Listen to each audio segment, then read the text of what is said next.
April 1st, 1973.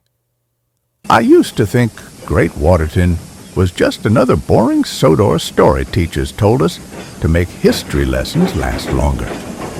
At school, during lunch, my friends whispered about it like it was cursed.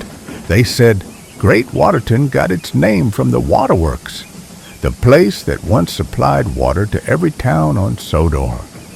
Before Tidmouth sheds, before the big stations, the very first steam engines supposedly lived there. The Sodor tramways ran through the town, hauling coal and water day and night, feeding the engines and the waterworks alike. But then the water dried up. The tramways shut down. Engines were moved away. People followed. And Great Waterton was left behind, empty, rusting, forgotten. They said nature took it back. They said you could still hear whistles. I laughed with them at the time. I shouldn't have. That afternoon, while my mom was busy hanging laundry, I took her camera from the hall table. It was heavy, metal, and smelled faintly of oil and old film. I told myself I just wanted pictures. Proof for school, maybe, or proof for myself that Great Waterton was just bricks and weeds. The walk there took longer than I expected. The road cracked into dirt, then into moss. Trees leaned inward like they were watching me pass. When I finally saw the town, my stomach tightened. Great Waterton was still standing, barely. Buildings sagged like tired men. Windows were empty black squares. Rails from the tramway still cut through the streets, but they were bent and half swallowed by grass and vines. The water tower stood tallest of all, rust streaking down its sides like dried blood. I told myself it was just old metal. I started taking pictures. The camera clicked softly as I photographed the tramway sheds, the silent waterworks pumps, the tracks disappearing into greenery. Everything felt still, too still, like the town was holding its breath. Then I heard the whistle. It was long, low, sad. I froze. Bird, I told myself, just a bird echoing through old pipes. I laughed nervously and took another picture. The whistle came again, closer. It wasn't right.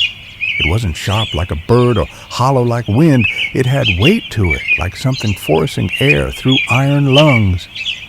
I lowered the camera. That's when I noticed the rails.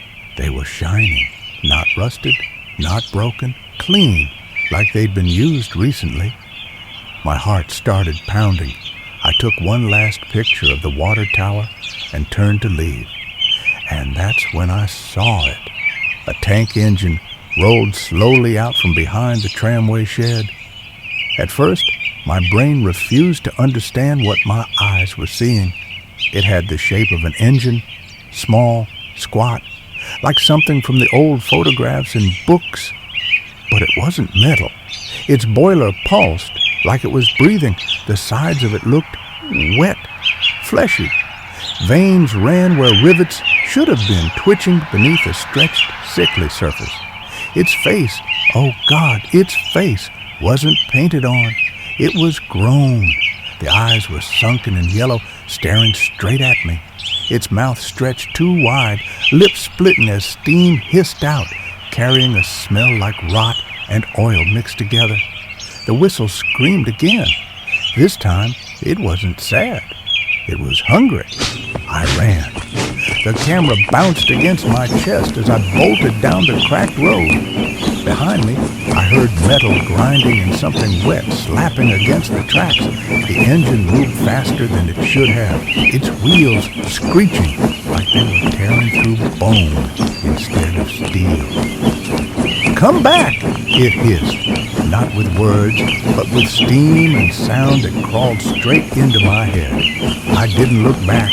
I ran until my lungs burned, until the trees blurred, until my legs nearly gave out. The whistle followed me all the way to the edge of town, then stopped. Sudden silence. I didn't stop running until I reached my house. I slammed the door and collapsed against it, shaking.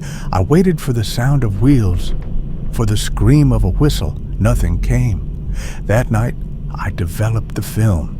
Most of the pictures were normal, ruins, tracks, weeds, but the last photo, it wasn't the water tower.